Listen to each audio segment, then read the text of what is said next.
Ok, y bueno, muchas gracias a todos de nuevo.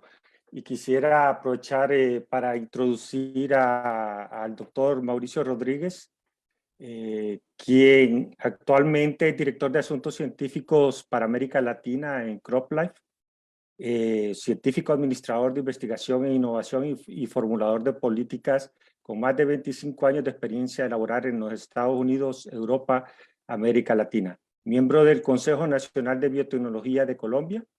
Trabaja en el liderazgo de alianzas estratégicas internacionales para proyectos de ciencia y tecnología en la promoción de políticas regulatorias basadas en la ciencia y en el desarrollo de tecnologías habilitadoras para aplicaciones comerciales en agricultura, energía y defensa.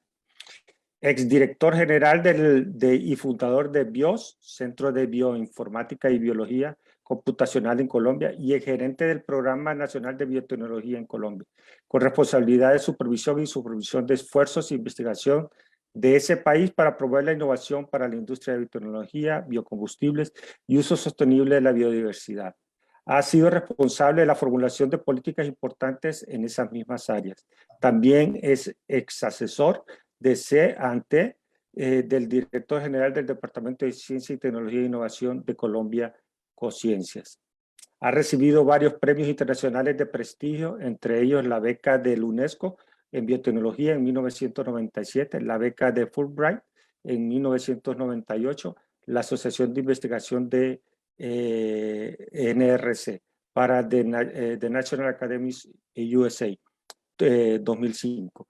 El premio al visitante científico de los NIH 2006 y el premio a la participación en la investigación del Instituto Oakland para la ciencia y la educación en 2007. En 2010 fue nombrado uno de los 100 líderes de las sociedades de Colombia, revista Gerente, y en 2014 uno de los 500 gerentes de negocios, reconociéndolo como uno de los colombianos más influyentes en el campo. Así que los dejo con el doctor Mauricio Rodríguez para esta exposición de hoy por la tarde. Mauricio.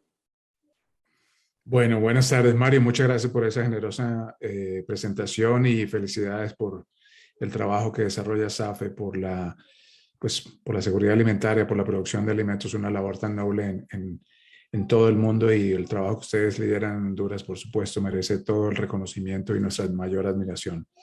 Bueno, sin más preámbulo, quiero agradecer por la invitación, la oportunidad de ASAFE a conectarme el día de hoy. Espero que esta sea una de las últimas veces en que vamos a hacer estos eventos de manera virtual.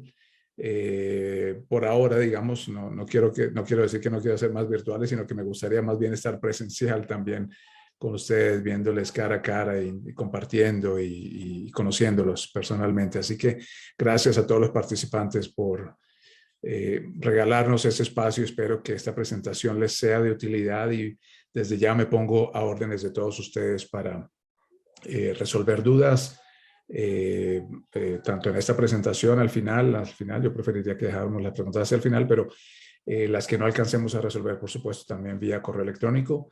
Ustedes van a tener acceso a esta presentación. Yo la voy a compartir con ASAFE para que la pueda compartir con los asistentes el día de hoy, y mi dirección electrónica también en caso que alguien quiera contactarme por alguna duda o alguna inquietud que pueda surgir sobre estos temas. Y vamos a hablar vamos a hablar el día de hoy sobre un tema que nos puede causar gran preocupación, y es el tema de los residuos de plaguicidas en los alimentos. ¿Qué quiere decir eso? Y también hemos escuchado términos como límites máximos de residuos y su relación con la inocuidad alimentaria. Así que vamos a entrar un poquito en detalle de eso, pero antes de eso voy a hacer una introducción también muy corta. Es mi deber hacer explícito que soy representante de CropLife. ¿Y quién es CropLife? CropLife es una organización gremial que asocia a las principales empresas de investigación que hacen investigación y desarrollo en agrotecnologías alrededor del mundo. CropLife en América Latina tiene una red de de asociaciones en 18 países, y como lo decía también la introducción que nos hizo SAFE, somos parte de una red de asociaciones a nivel mundial que representa esta industria con el propósito de respaldar el uso responsable de las tecnologías, la ciencia, la innovación y promover las buenas prácticas de principios regulatorios y los entornos que ayuden a seguir haciendo esa inversión tan importante que hacen estas compañías en investigación y desarrollo para innovar cada vez hacia esta agricultura que nos alimenta cada vez más sostenible, ¿no? Cada vez más consciente del el futuro y de conservar los recursos para el planeta, para futuras generaciones. Ahora, vamos a ver esta presentación del día de hoy. Se va a enfocar en algunos mensajes clave que ustedes ya los ven desde el comienzo, desde el título, pero vamos a hablar también de por qué se necesitan los plaguicidas para producir alimentos. Vamos a hablar de la importancia de la ciencia y las tecnologías en la producción de alimentos y como hemos escuchado, como venimos escuchando muy frecuentemente, nos hablan de los riesgos y de las sustancias y de lo malo que es que las sustancias, que los alimentos ahora se producen con sustancias químicas y antes no, eso no es cierto, pero vamos a ver qué es eso del peligro de las sustancias químicas y qué es el riesgo de las sustancias químicas. Tenemos que asustarnos cuando nos hablan de residuos de plaguicidas en los alimentos. Tenemos que preocuparnos por no entender esos términos de qué es el peligro, qué es el riesgo. Ese riesgo puede ser minimizado y esa minimización o mitigación del riesgo es responsabilidad de quién. Entonces, al final de la presentación, pues vamos a ver un poquito de eso y entender que la mitigación del riesgo de los alimentos es responsabilidad no solo del agricultor, no de las empresas que invierten y que desarrollan tecnologías para la agricultura, sino responsabilidad de todos. Así que, bueno, comencemos con esa primera parte de la presentación y ver esos mensajes que les acabo de presentar, que quiero que se lleven el día de hoy de una manera un poquito más detallada. Primero que todo, entendamos que el escenario actual de la producción de alimentos tiene retos importantes. Y esos retos ustedes los conocen muy bien, los vemos constantemente en medios de comunicación, se escucha de ellos en reuniones de organizaciones multilaterales, tipo Naciones Unidas, tipo la FAO, Programa Mundial de Mauricio, Naciones Unidas. ¿Aló? perdón, ¿estás presentando? ¿No se ve la presentación? No, no, Ay, Dios perdón. mío. Perdón, Mario, es que soy un... No, tranquilo, Disculpen. No, yo estaba aquí es feliz parte de hablando. la plataforma. Sé que ustedes trabajan mucho con otra plataforma. Sí, pensé que ya estaba compartiendo. Bueno, Hoy sí entonces, ya lo vemos completo, sí, completo. Gracias. bueno, entonces, permítame un segundo yo.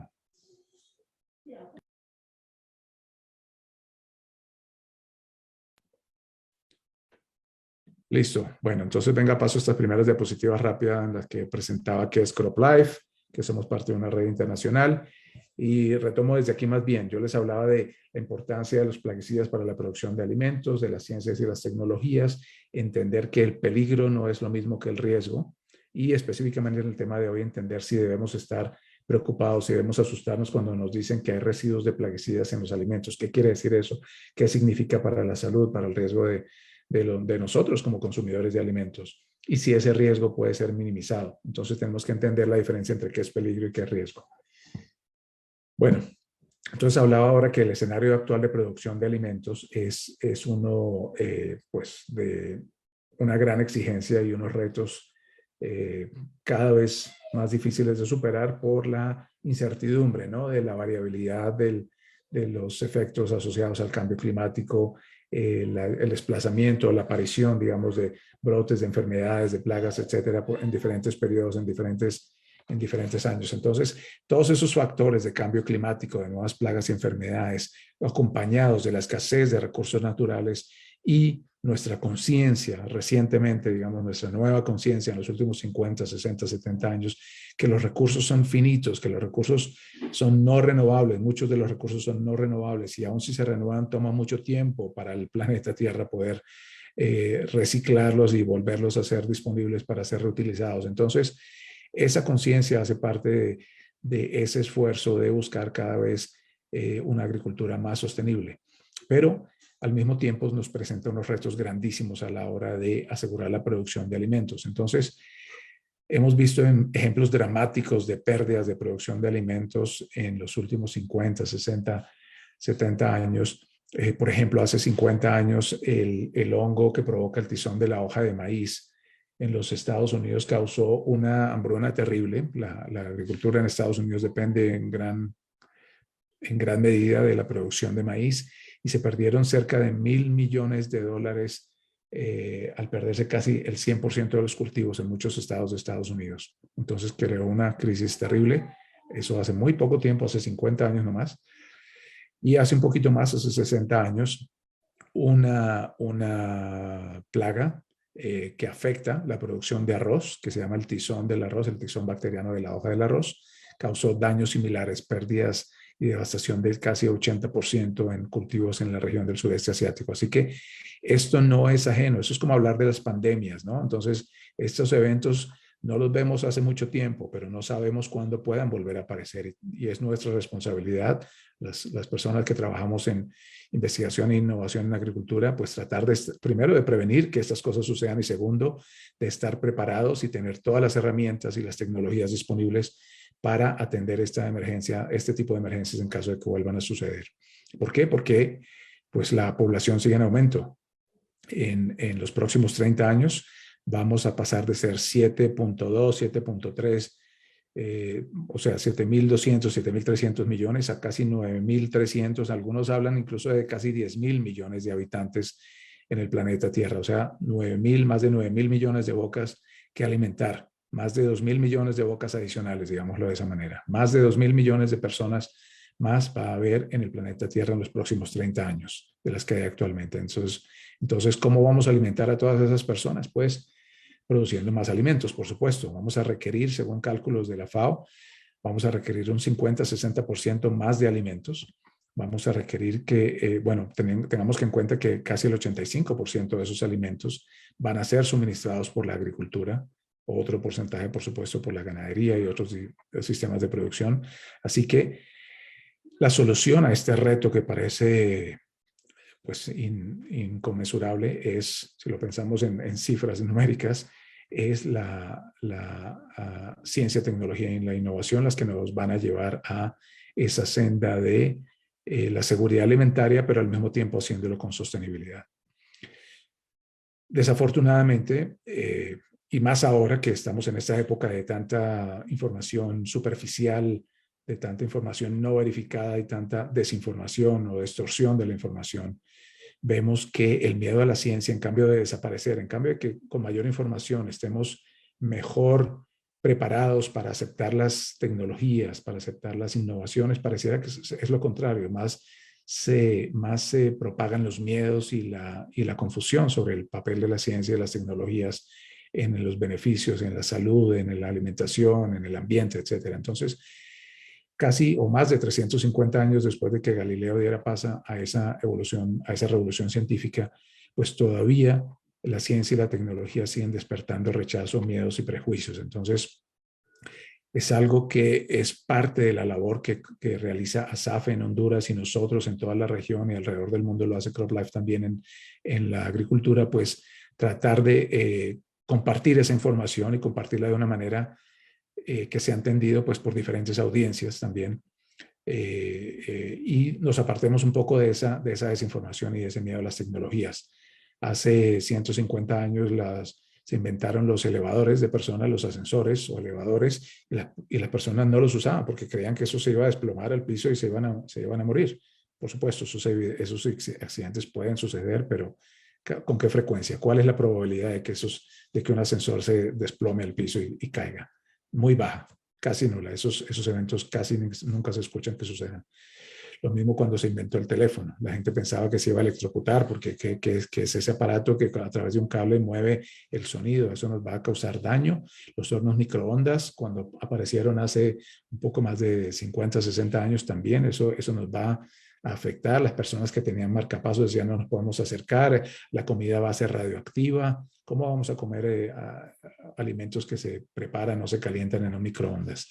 Y ahora pues sucede algo similar con los teléfonos celulares o con la biotecnología, que son los organismos genéticamente modificados, se conocen así también más comúnmente. Eso nos va a causar daño, comida Frankenstein o no sé qué cosas, inventan términos algunas personas y organizaciones que nos quieren asustar sobre las tecnologías y es muy fácil con falta de información y con falta de conocimiento del rigor de la ciencia, de cómo se avanzan estas innovaciones, y de cuáles son los riesgos y los beneficios y cuáles son los peligros y cuáles son las acciones que podemos tomar para disminuir los riesgos que esta desinformación se propague. Entonces sucedió, y ustedes lo ven todavía, con las vacunas para la pandemia, para el COVID-19.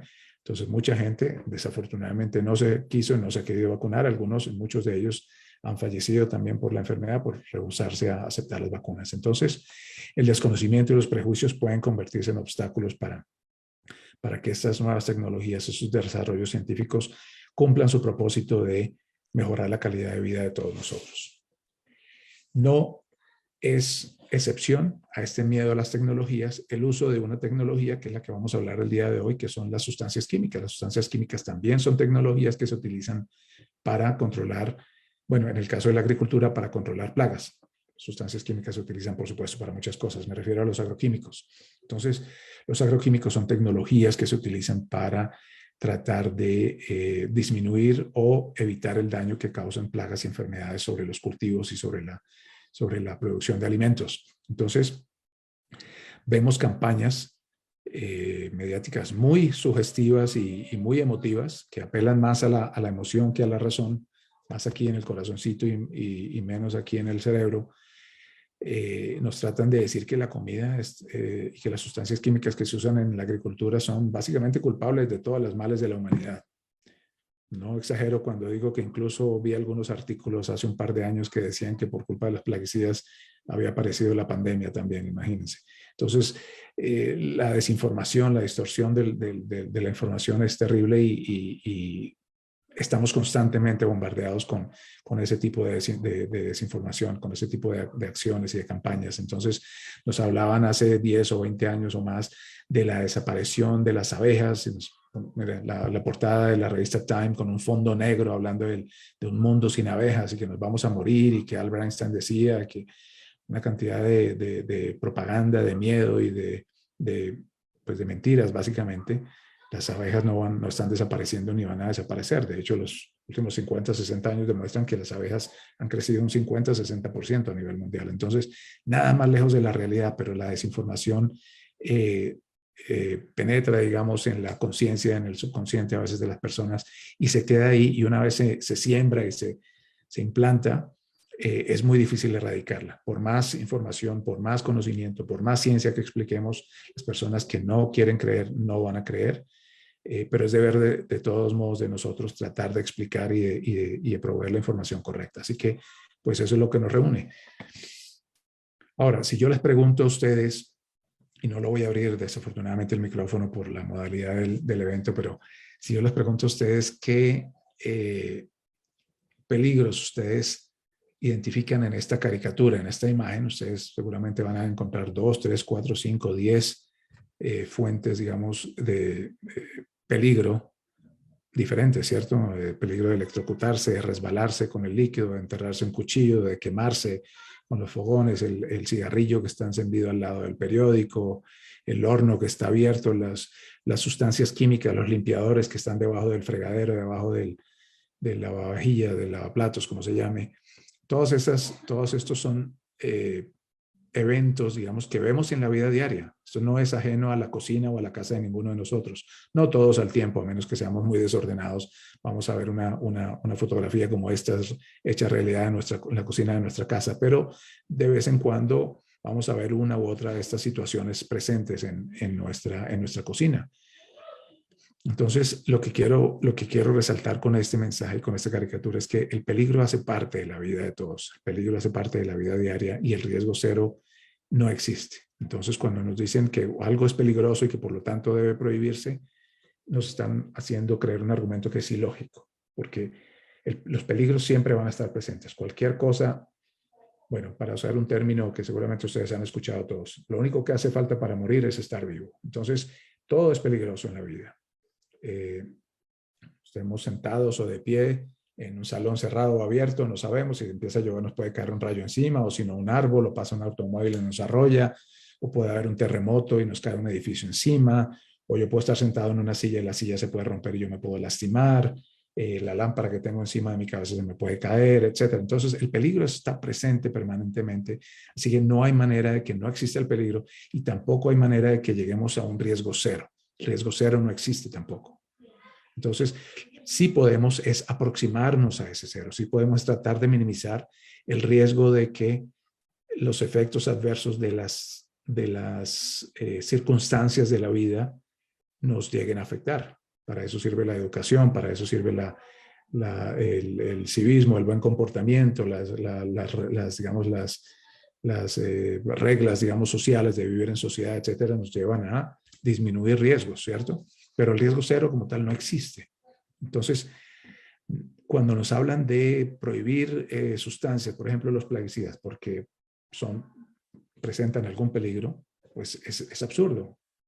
Todo tiene peligro. Entonces, nunca vamos a tener un riesgo cero. Cuando nos dicen, si no me puede mostrar que el riesgo es cero, debemos prohibir. Eso se llama principio precautorio en términos regulatorios. Absurdo. Eso no puede suceder. El riesgo cero no existe. En todas las actividades de la vida lo vemos, que hay peligro. ¿Cuál es el peligro en esta imagen? Les doy 2, 3, 4, 5 segundos para que lo piensen. Que la deportista, que el atleta, la escaladora se vaya a caer, ¿cierto?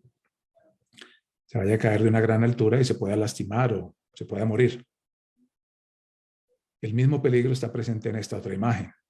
Vemos aquí unos muchachos que parece que quieren hacer un graffiti debajo de un puente, de una estructura que parece un puente. ¿Cuál de las dos actividades, perdón, me devuelvo, cuál de las dos actividades tiene mayor riesgo? El peligro es el mismo en las dos imágenes. Caerse, desplomarse de una gran altura y lastimarse o morirse. ¿Cuál de estas dos actividades tiene mayor riesgo? Pues esta deportista tiene unas medidas de mitigación de riesgo. Primero que todo, se ve que es muy fuerte, está muy bien entrenada.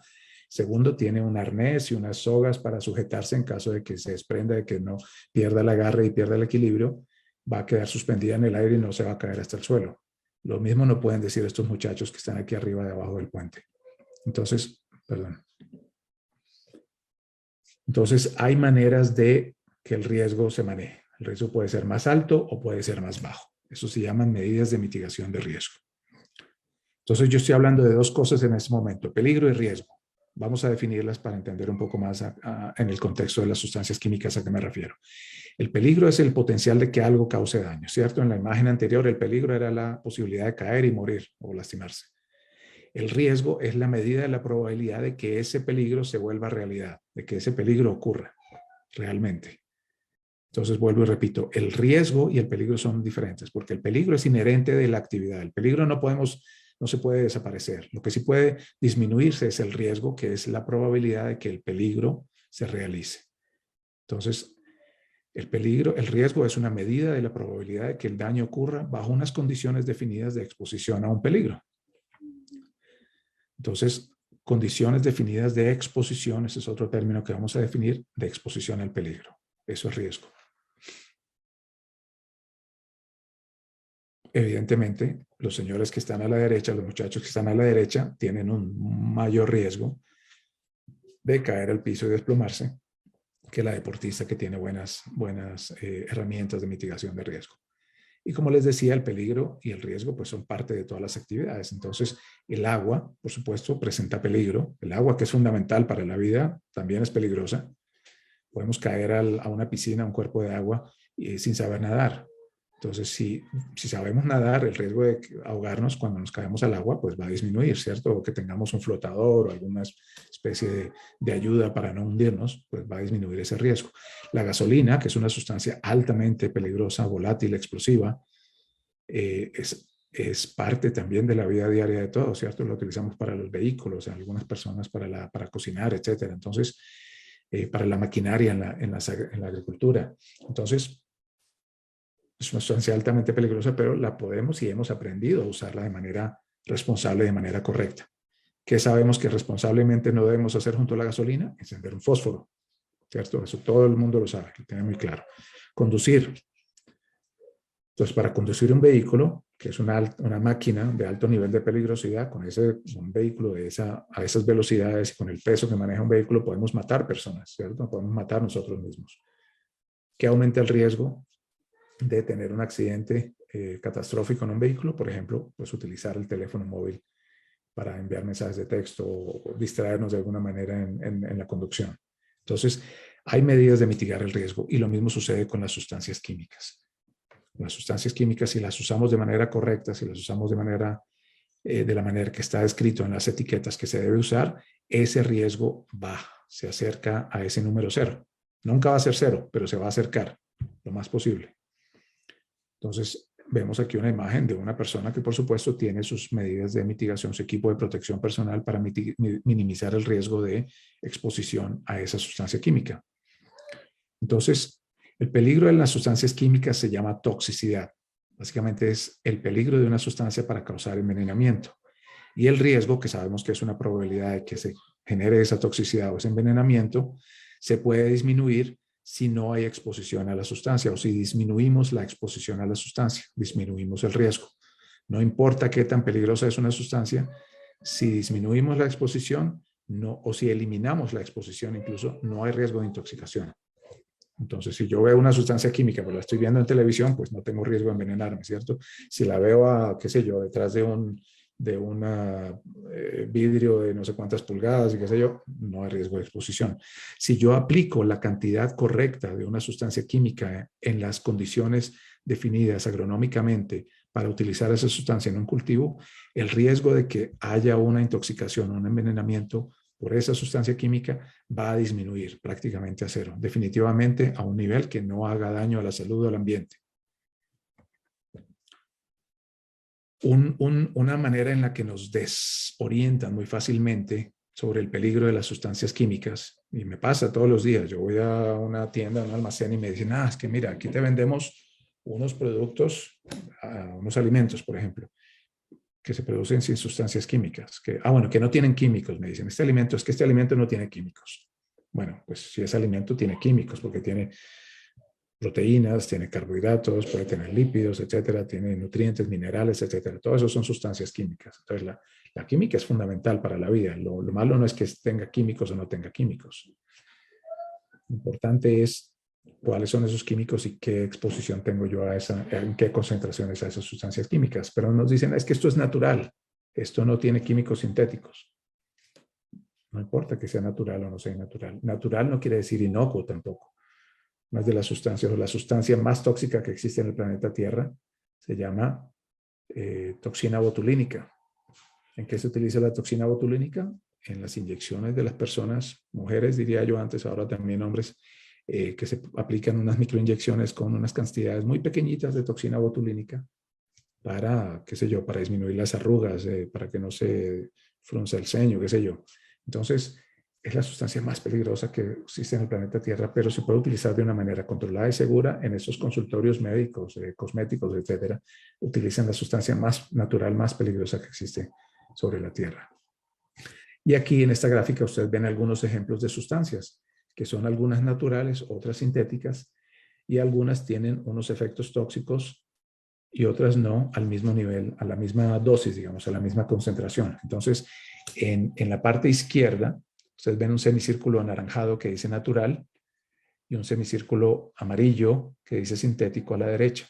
Entonces, eso quiere decir que los dos cuadrantes que ustedes ven a mano izquierda son sustancias que denominaríamos naturales y los dos cuadrantes de la derecha son sustancias que denominaríamos sintéticas. Tanto para sustancias naturales como para sintéticas hay ejemplos de sustancias que a la misma concentración, a una concentración de 1000 miligramos por kilogramo de peso corporal, o sea que si yo peso 75 kilos, serían 75 gramos de estas sustancias, me causarían efectos tóxicos, me podrían causar toxicidad. ¿Cuáles son esas sustancias? 75 gramos, por ejemplo, de mucimol, que es un hongo que está presente en la manita, o de solanina, más bien, para utilizar el ejemplo gráfico que se ve ahí, ustedes ven unas papas. Solanina es una sustancia química que está presente en la papa, o amigdalina, que está presente en las semillas de las manzanas. Tiene el mismo nivel de toxicidad que el tiopental sódico, que es el que se utiliza o se utilizaba anteriormente en la inyección letal, en los países que utilizan la inyección letal como pena de muerte. Es el mismo nivel de toxicidad que puede tener la aspirina o el etilenglicol que se utiliza como anticongelante en los vehículos, etc. Entonces, lo que les estoy ejemplificando aquí es que estas sustancias naturales y sintéticas a una concentración de 75 gramos por kilogramo de peso, o sea, 75 gramos para una persona promedio, puede causar efectos tóxicos. No importa si es natural o sintética. a la misma concentración de 75 gramos para una persona promedio, estas sustancias que están, el azúcar, por ejemplo, o el ácido cítrico que está en el limón o el agua, no me van a causar ningún efecto tóxico. Lo mismo que no me va a causar un efecto tóxico el aspartame, que se utilizan como edulcorante, como endulzante artificial, o el propilenglicol, que se utiliza como solvente o espesante de alimentos, o el teflón, que se encuentra en los artículos de cocina. Entonces, no importa si es natural o sintético, lo importante es la dosis, es lo que quiero que se lleve el mensaje aquí. Natural no quiere decir inocuo y sintético tampoco quiere decir veneno tóxico. Es la concentración y la exposición a esa sustancia la que nos va a determinar si nos va a causar efectos adversos o no a la salud. Todas las sustancias químicas naturales o sintéticas pueden ser peligrosas, todas, sin excepción. Entonces veíamos que peligro no es igual a riesgo. Si vemos de una manera más analítica, digamos matemática, cómo se relacionan el peligro y el riesgo, lo podemos expresar como una función matemática. El peligro es una función el riesgo es una función del peligro por la exposición. La exposición a su vez es una función de la dosis, o sea, la cantidad de sustancia y el tiempo que estemos expuestos a esa sustancia, entonces a esa dosis. Entonces, a mayor dosis, mayor exposición. A mayor tiempo, mayor exposición. Y si el peligro es alto y tenemos una dosis alta de exposición a esa sustancia, tenemos un alto nivel de riesgo. Pero si la exposición es muy baja, no importa qué tan peligrosa sea la sustancia, el riesgo va a bajar. En otras palabras, una sustancia que tenga un bajo nivel de peligrosidad, pero a la que nos exponemos con mucha frecuencia, puede tener un nivel de riesgo similar a una sustancia que es altamente peligrosa, pero a la que tenemos una exposición muy limitada. Entonces, lo importante no es qué tan peligrosa sea una sustancia, sino qué hacemos para mitigar el riesgo de esa sustancia. Eso es lo que define si una sustancia se puede utilizar o no se puede utilizar, por ejemplo, en la producción de alimentos, o para un farmacéutico, o para producir plásticos, o para producir textiles para la ropa, o para producir aparatos electrónicos.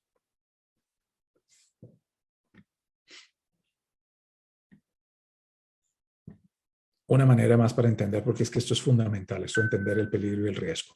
Ustedes ven unas curvas aquí, unas curvas azules arriba y unas curvas verdes abajo. En esta gráfica donde hay dos curvas, la azul y la verde, están separadas, quiere decir que tenemos un bajo riesgo de envenenamiento, de toxicidad. Porque no importa qué tan peligrosa es la sustancia, la exposición está lejos del peligro. O sea, no tenemos exposición. La exposición y el peligro no se tocan. O sea, no hay exposición a la sustancia. A medida que la exposición aumenta, o sea, las dos gráficas se empiezan a acercar, empieza a aumentar el riesgo. Esto es un riesgo mediano. Y a medida que esas dos circunstancias de peligro y exposición se sobreponen la una a la otra, aumenta el riesgo. Entonces, a mayor exposición, mayor riesgo. Y entre más peligrosa sea la sustancia y más exposición tengamos, pues mayor, por supuesto, será el riesgo de intoxicación. ¿Qué hacemos con toda esa información y con todo ese conocimiento, con todas esas ecuaciones y análisis matemático y científico del riesgo y del peligro de las sustancias? Pues hacemos una práctica estándar en el manejo de sustancias químicas y en el manejo de muchas situaciones en general, que se llama evaluar el riesgo. Entonces, ¿qué es la evaluación de riesgo? La evaluación de riesgo es la reunión o la acumulación de todo el conocimiento científico que nos permita tomar decisiones sobre el riesgo de una sustancia para que pueda ser utilizada o no, o definitivamente se decida que no puede ser utilizada de manera segura. Entonces, ¿qué incluye la evaluación de riesgo? En el paradigma de evaluación de riesgo vemos dos circunstancias. Una cosa es aquí en verde, en este círculo verde, a la izquierda vemos la evaluación de riesgo en sí, que comprende estudiar el modo de acción de una sustancia química, hacer unos análisis de evaluar la respuesta a diferentes dosis de esa sustancia, la respuesta fisiológica, eso se hace con animales de laboratorio, con animales modelo, la respuesta del organismo a diferentes dosis de esa sustancia, entonces a dosis de pequeña a mayor, de menor a mayor. Estudiamos cuál es el efecto de aumentar la dosis de una sustancia, si aumenta o no la toxicidad. Identificamos unos peligros, caracterizamos el riesgo, estudiando el modo de acción y la respuesta a dosis. Empezamos a caracterizar el riesgo junto con la evaluación de exposición. Empezamos a caracterizar el riesgo para definir si se puede o no disminuir el riesgo de usar una sustancia. Eso lo llevamos luego a otra parte del paradigma de evaluación de riesgo que incluye todas las opciones de mitigar o de manejar ese riesgo, de minimizar ese riesgo. Entonces, tomamos en cuenta consideraciones legales, políticas, los factores sociales, las tecnologías disponibles para minimizar el riesgo. Por ejemplo, tenemos robots que hagan la aplicación de la sustancia química para que no la haga la persona. Si lo tiene que hacer una persona, podemos proteger a la persona para que no haya exposición a la sustancia química con equipo de protección personal, por ejemplo. ¿Qué nos dice la economía? Con todo ese conocimiento científico y del entorno, tomamos decisiones de manejo de riesgo y una vez disminuimos el riesgo, repetimos este proceso, como ustedes lo ven en esa flecha que va de arriba a abajo en modo semicircular, en color rosado. Una vez implementamos las medidas de mitigación de riesgo, volvemos a repetir el análisis científico de medición del riesgo, científicamente con caracterización del riesgo, y determinamos si el riesgo efectivamente se disminuye. Y eso lo repetimos las veces que sea necesario hasta que podamos demostrar que esa sustancia química se puede o no se puede utilizar de una manera que el riesgo sea aceptable. O sea, que el riesgo sea tan bajo que no cause efectos adversos a la salud del ambiente. Si causa efectos adversos a la salud del ambiente, no importa qué tan buenas medidas de mitigación tengamos. Si causa efectos adversos a la salud del ambiente, esa sustancia no va a ser utilizada en la producción de alimentos. Nunca va a ser utilizada en la producción de alimentos. Las empresas no la van a tratar de comercializar y las autoridades no van a aprobar que esa sustancia se utilice en la producción de alimentos. Si no se demuestra que se puede utilizar de manera que no cause efectos adversos a la salud o al ambiente. Cuando se usa, por supuesto, de manera responsable, porque si violamos esas medidas de mitigación de riesgo y lo utilizamos en las concentraciones exageradas, en concentraciones no recomendadas, no utilizamos el equipo de protección, no seguimos las recomendaciones agronómicas, pues estamos violando todo el diseño de disminución y mitigación de riesgo y por lo tanto estamos haciendo una mala práctica, pues que es de hecho castigada penalmente en los países. Y eso es lo que hacemos, lo que hacen las empresas que diseñan este tipo de tecnologías, luego tienen que comunicar el riesgo. Comunicarlo pues a los usuarios de las sustancias, a los agrónomos, a los aplicadores de sustancias químicas, a los agricultores, pero también al público en general, a las autoridades, a todos hay que comunicarles el riesgo. Y mucha de esa información se resume, por ejemplo, en las etiquetas de los productos y en las instrucciones de uso de los productos. Entonces, ¿cuántos de ustedes toman un ibuprofeno o algo así para el dolor de cabeza? De pronto la mitad, más de la mitad toman ibuprofeno de vez en cuando tienen algún dolor en el cuerpo, en la cabeza, lo que sea. ¿Cuántos de ustedes han leído las instrucciones de uso en la etiqueta del producto? Seguramente muy pocos. Nos dicen, alguien nos dijo, es que tengo que tomarme 1 o 2 pastillitas de estas azules o rojitas, a ver, y ya con eso se me quita. Pero ¿qué efectos secundarios tiene? ¿Qué riesgos tengo yo como individuo? Porque el hecho que le funcione a una persona un medicamento no quiere decir que me va a funcionar igual a mí. ¿Qué factores de riesgo adicionales o diferentes puedo tener yo a los que tiene otra persona? Siempre tenemos que educarnos e informarnos para utilizar cualquier tecnología. Cuando compramos un vehículo nuevo, leemos el manual del usuario, compramos un teléfono nuevo, sabemos cómo utilizarlo correctamente, cómo podemos utilizar el teléfono no conectado a la corriente, lo podemos utilizar en un avión, en una estación de gasolina. No ponemos atención a esa información que es la que nos comunica el riesgo. Entonces, tenemos que ser conscientes del peligro de todas las tecnologías y tener en cuenta que es la evaluación del riesgo la que resume todo el conocimiento que tenemos como humanidad, como sociedad, sobre cómo manejar correctamente las tecnologías. Y eso aplica, por supuesto, para las sustancias químicas también. Entonces, eso es la evaluación de riesgo. La evaluación de riesgo nos ayuda a nosotros y le ayuda a las autoridades a determinar cómo se pueden utilizar las tecnologías para beneficio de la sociedad para beneficio de las personas, disminuyendo los riesgos para que se puedan aprovechar los beneficios, pero no haya consecuencias adversas. Eso es la evaluación de riesgo.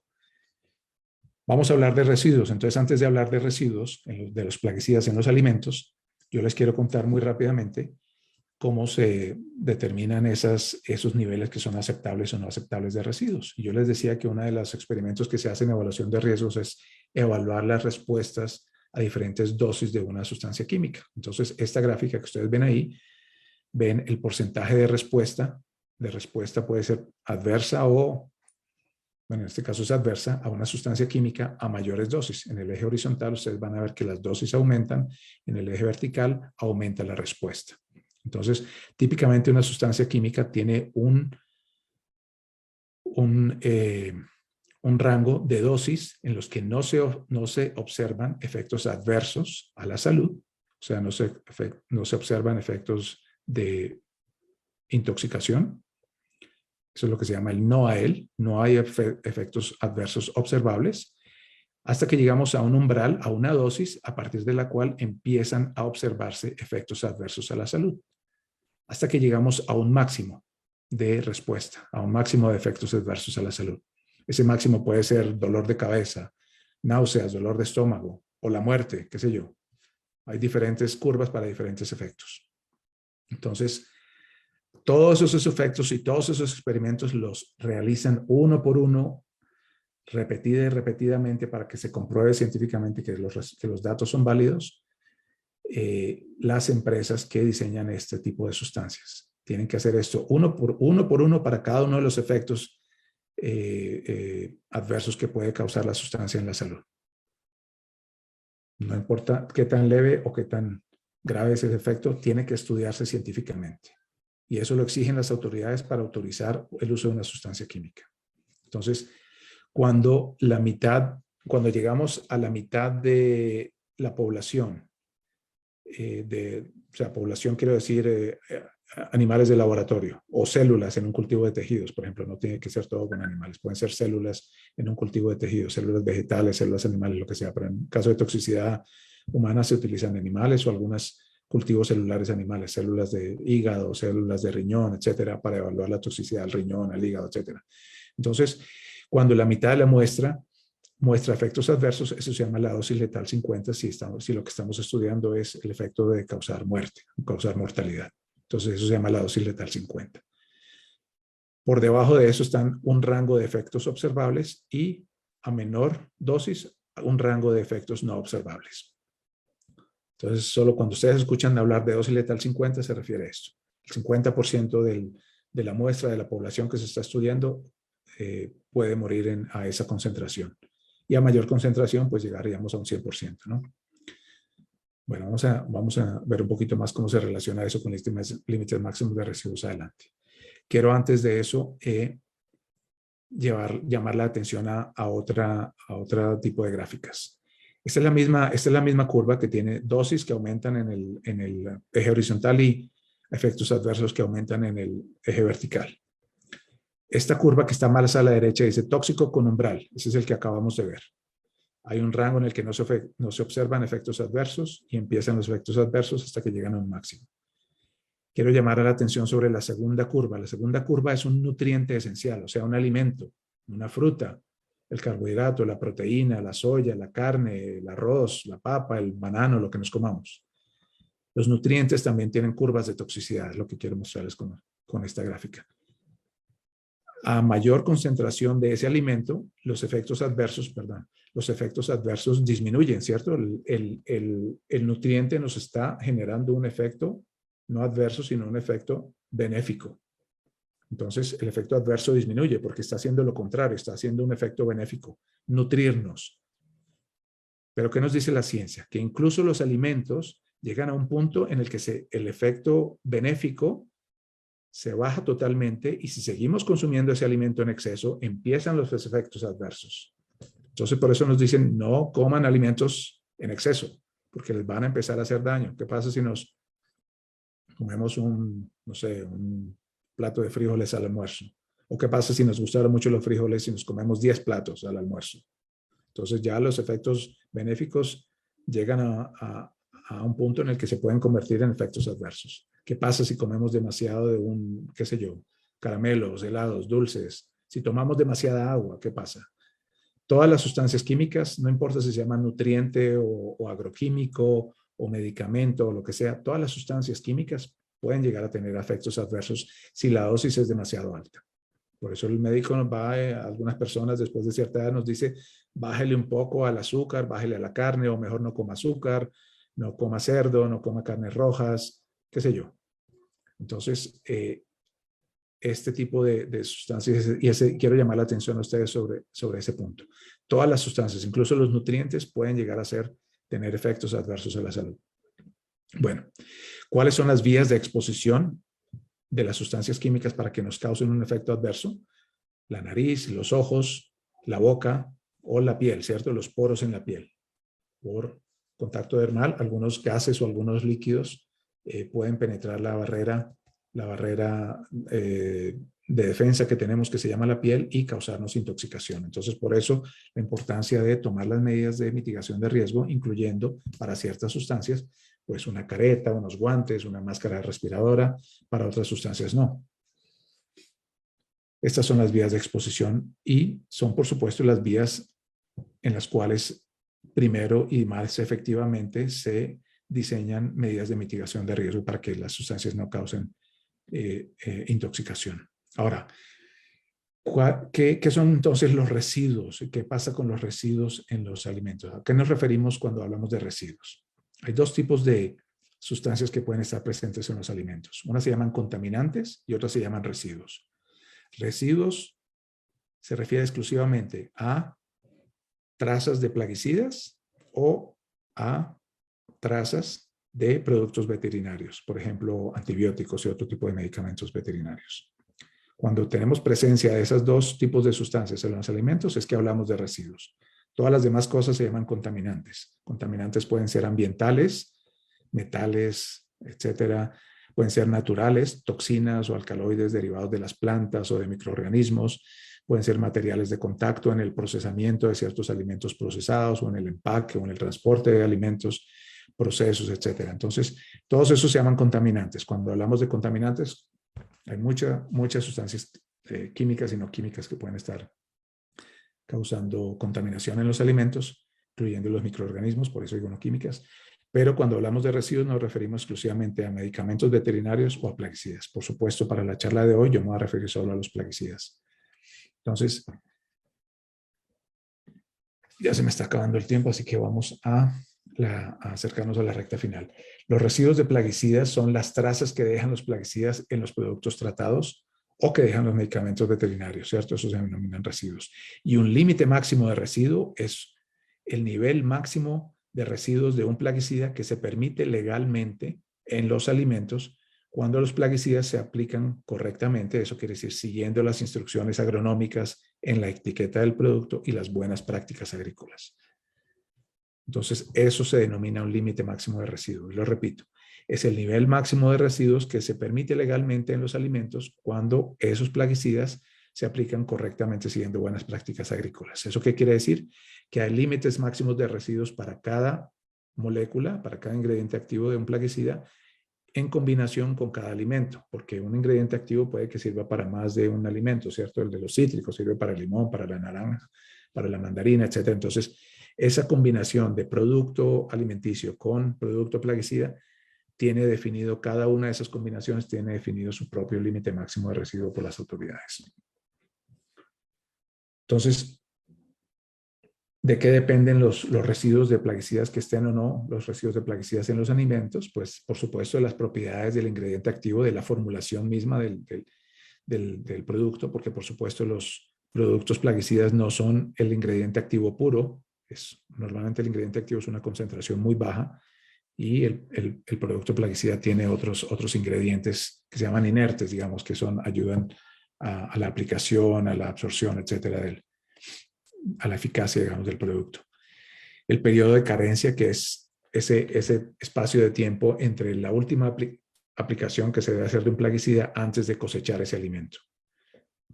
Hay indicaciones agronómicas para cada producto Y dice cuál es ese margen de tiempo que se debe tener o que se permite más bien aplicar ese producto antes de que se vaya a hacer la cosecha. 1 semana, 24 horas, 1 semana, 2 semanas, 1 mes, 2 meses. ¿Cuánto tiempo es ese periodo de cadencia? Depende, por supuesto, de cada sustancia y de cada cultivo. Entonces, las condiciones de cultivo regionales y locales, las condiciones climáticas, etcétera, el tipo de cultivo, la cantidad de plagas que está presente en esa sustancia también va a determinar si se hicieron más o menos aplicaciones de un plaguicida, pues va a haber más o menos residuos de ese plaguicida en el producto. Lo que no puede suceder es que cuando se analiza ese alimento al final de la cosecha y se obtiene el alimento del producto final, el alimento final, ese alimento nunca puede tener una concentración de plaguicidas mayor al límite máximo de residuo. Porque si lo llega a tener, las autoridades dicen ese alimento no puede venderse. Entonces, el límite máximo de residuo es un estándar de comercio que se utiliza para que las autoridades determinen si un alimento es apto para el consumo público, para la venta o incluso para la exportación, si lo queremos llevar a otros países. Entonces, cada país también define sus límites máximos de residuos y dice, bueno, el banano que exporta Honduras puede tener estas y estos límites máximos de residuos de cada una de estas sustancias químicas. Si lo sobrepasan, les tenemos que devolver el cargamento de banano, porque eso quiere decir que ustedes no produjeron ese banano con buenas prácticas agrícolas. O al contrario, si el banano de Honduras, por supuesto, cumple los límites máximos de residuos y el mercado europeo, asiático, donde sea, acepta el producto y ingresa al país y se puede vender en esos países. Entonces, el límite máximo de residuo se refiere a eso. Es como el estudio de cuál debería ser la concentración de un plaguicida que se encuentra en un alimento cuando se produce con buenas prácticas agrícolas. Esto no tiene necesariamente que ver con toxicología o con parámetros de salud. Simplemente se determina a partir de las circunstancias de producción agronómica de cada producto con cada plaguicida, cada alimento con cada plaguicida. No es un parámetro de salud. Los parámetros de salud son otros y los vamos a ver en un momento. Entonces, veamos primero por qué se encuentran residuos. Nuevamente digo porque el ataque de plagas, porque se dio un ataque de plagas muy cerca al tiempo de cosecha, entonces se tuvo que fumigar una vez más antes de la cosecha, respetando el periodo de carencia, por supuesto. Si no se respeta el periodo de carencia, muy seguramente vamos a sobrepasar el límite máximo de residuos y las autoridades nos van a decir, esos alimentos no se pueden vender. Cuando se detecta en un mercado que un alimento se está sobrepasando los límites máximos de residuos, es obligación de las autoridades investigar qué sucedió, por qué se violaron los límites máximos de residuos y pues castigar, penalizar al productor que trató de vender ese alimento que se produjo de manera irregular. Entonces, para eso sirve el límite máximo de residuos. Por el mal uso de los plaguicidas también, ignorar las instrucciones que están en la etiqueta, porque si el agricultor sigue las instrucciones, nunca se van a exceder los límites máximos de residuos. Entonces, vuelvo y repito esta última frase. Cuando el agricultor sigue correctamente las instrucciones que están en la etiqueta o en la hoja de seguridad del plaguicida, nunca se van a exceder los límites máximos de residuos. Cuando utiliza las concentraciones adecuadas, en la cantidad de aplicaciones adecuadas, los periodos de carencia, etcétera, y diferentes condiciones de uso de manera correcta, nunca se van a sobrepasar los límites máximos de residuos. Entonces, ¿con qué frecuencia existen residuos en los alimentos? Pues en Europa o en Estados Unidos se hacen monitoreos anuales de gran cantidad de alimentos. En la Unión Europea, por ejemplo, la mitad de las muestras de alimentos tienen trazas de alimentos detectables.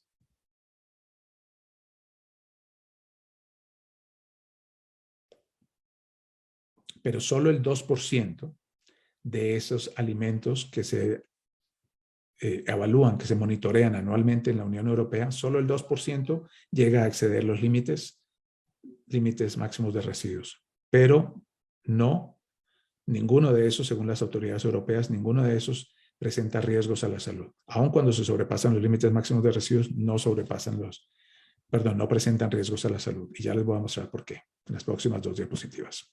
Entonces, por ejemplo, en Estados Unidos se hacen estos monitoreos anuales también. Si tenemos en cuenta por ejemplo, en los arándanos, la cantidad de residuos más alta que se ha detectado históricamente en los Estados Unidos de algún plaguicida en los arándanos, en los berries. Un niño promedio, un niño o una niña, tendría que comer 5.291 porciones de arándanos en un solo día y aún así no sufriría intoxicación por plaguicidas. Si ese niño consume, o digamos, si tenemos en cuenta la cantidad más alta de residuos que se han detectado de plaguicidas en arándanos, históricamente. Por supuesto, ningún niño se puede comer en un día 5.291 porciones de arándanos. Eso equivale a un peso aproximado de 860 libras, es más o menos el peso promedio de un caballo. Ningún niño se va a comer una cantidad de arándanos en un solo día equivalente al peso de un caballo. Es imposible. Y estoy hablando del límite más alto de residuos que se ha encontrado de plaguicidas en arándanos por las autoridades en los Estados Unidos. Históricamente, desde los años 70, 80, no me acuerdo que vienen haciendo esas mediciones. En la zanahoria también, el nivel más alto de plaguicidas que en la historia se ha detectado de plaguicidas en las zanahorias, se necesitaría que un adulto se comiera 25.339 porciones de zanahorias en un solo día y aún así ni siquiera se intoxicaría por ese alimento. Eso equivaldría al peso promedio de un elefante, que son como 6 toneladas, como 12.500 libras. Nadie es capaz de comerse 12.500 libras de zanahorias en un solo día. Entonces, cuando nos hablan de residuos en los alimentos, se detectaron residuos en los alimentos, no nos asustemos. Eso no quiere decir que nos vamos a enfermar. Por supuesto que se van a encontrar residuos. Es muy posible que se encuentren residuos en los alimentos. En la Unión Europea, la mitad de los alimentos tienen residuos. Solo el 2% superan el límite máximo de residuos y ninguno en ese 2% llega a presentar riesgos inaceptables para la salud. ¿Por qué?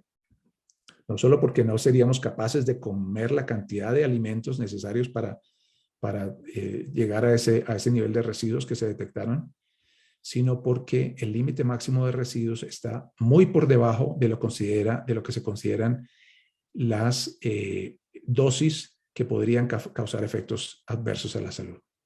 Hay una cantidad, una cifra de referencia que se llama la dosis de ingesta diaria admisible. Ustedes la ven en esta gráfica señalizada con esta primera línea, ADI. ADI es la ingesta diaria admisible de una sustancia química. Esa ingesta diaria admisible está por debajo de los niveles de efectos observables a la salud. Entonces, ¿se acuerdan que en la curva de dosis había un área que se denominaba la dosis de no efectos adversos observables, la NOAEL? La NOAEL quiere decir, en esta gráfica, está señalizada por esa línea superior. Allá arriba es donde empiezan a observarse los efectos adversos. Y la dosis diaria admisible está mucho más abajo. Las dosis de referencia pueden estar en ese rango, entre la dosis de ingesta diaria admisible y el NOAEL. Por encima del NOAEL, seguramente vamos a empezar a ver efectos adversos a la salud, de más leve a más grave, a partir de esa cantidad. Pero tanto la dosis de ingesta diaria admisible como el límite máximo de residuos están cientos o a veces miles de veces por debajo de la NOAEL, de la dosis a la cual empezamos a ver efectos o no vemos incluso efectos adversos a la salud. Entonces, por eso les digo y les repito, cuando se encuentran residuos, si están por debajo de los LMRs, menos aún.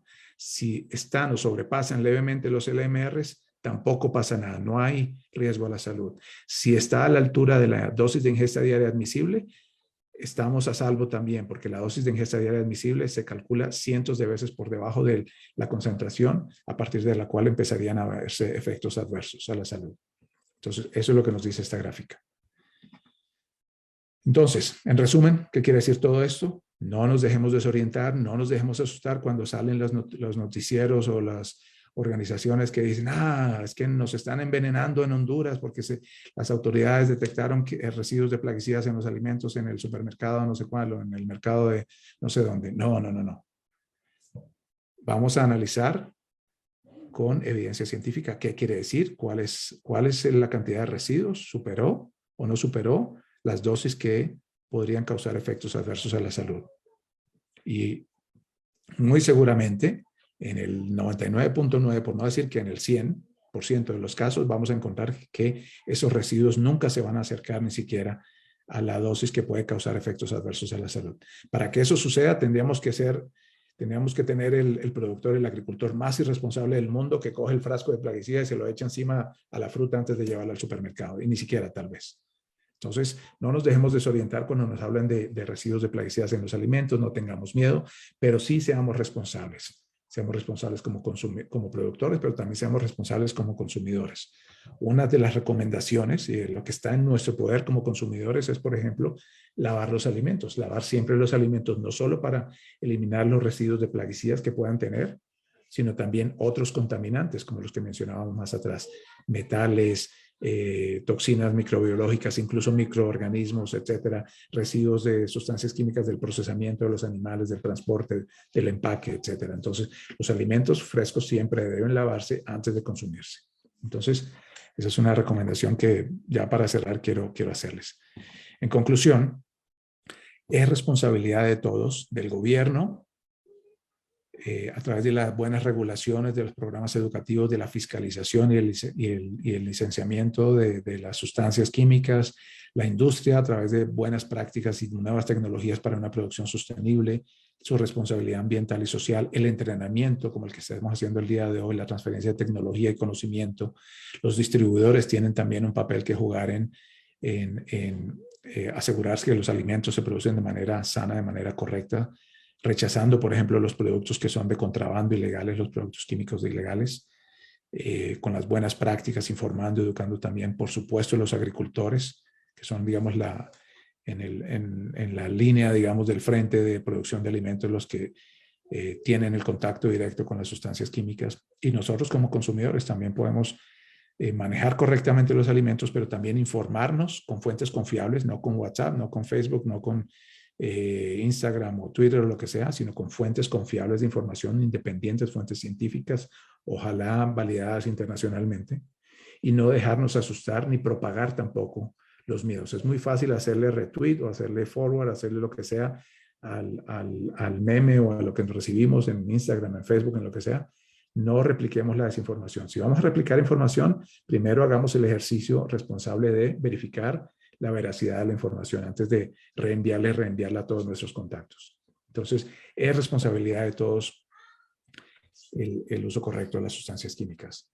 Así que como mensajes, volvemos a las preguntas que yo les hacía inicialmente, como mensajes que quiero que se lleven el día de hoy, por favor, si no recuerdan todo el detalle de la presentación, recuerden estos 6 mensajes. 1, los plaguicidas son necesarios para producir alimentos.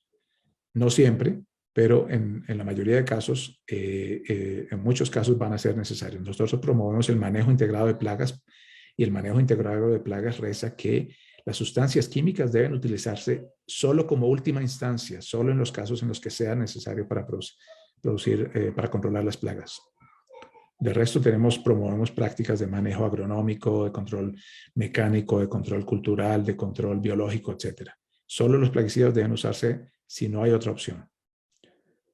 Pero en la mayoría de los casos, dadas las condiciones tropicales en nuestros países, etc., muchas veces se necesitan plaguicidas para producir alimentos. La mayoría de veces. La ciencia y las tecnologías son la solución a la seguridad alimentaria y a la sostenibilidad. El peligro no es lo mismo que el riesgo, ya lo tenemos claro. No debemos asustarnos por los residuos de plaguicidas en los alimentos. No nos asustemos cuando nos dicen que hay residuos de plaguicidas. Pensemos, averigüemos y miremos si el residuo es absurdamente alto para sobrepasar los límites de toxicidad, que estoy seguro que no lo vamos a encontrar. Miren la cantidad de alimento que debería consumir un niño o un adulto para llegar a esas dosis de límites máximos de residuos y ni siquiera observar efectos adversos de la salud. Ni siquiera seríamos capaces de consumir esas dosis de alimentos. Y por último, quinto, el riesgo de los residuos puede ser minimizado. Y por último, la mitigación del riesgo es responsabilidad de todos. Esos son los 6 mensajes que quiero que se lleven el día de hoy. Así que sin más, les doy paso a las preguntas que alcancemos a responder en los próximos minutos. Les agradezco nuevamente la oportunidad y la atención. Espero que les haya sido de utilidad esta información y por supuesto quedo atento y a sus órdenes para atender preguntas, ya sea en este momento o vía correo electrónico. Mi dirección electrónica está aquí, mrodriguez@croplifela.org.